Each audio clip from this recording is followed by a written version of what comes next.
southernmost portion of South America. It's located in Argentina and Chile.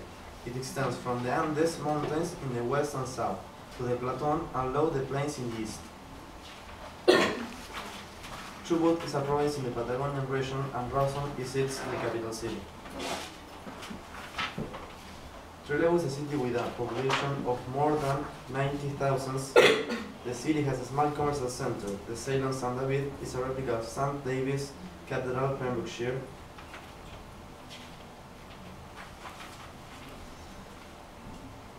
Trelew's foundation is linked with Welsh settlements in Argentina, the leaders of which were Captain Sir Love Jones Perry of Madrid and Louis Jones, who acted as spokesman to deal with Argentine government at the beginning in the 1860s.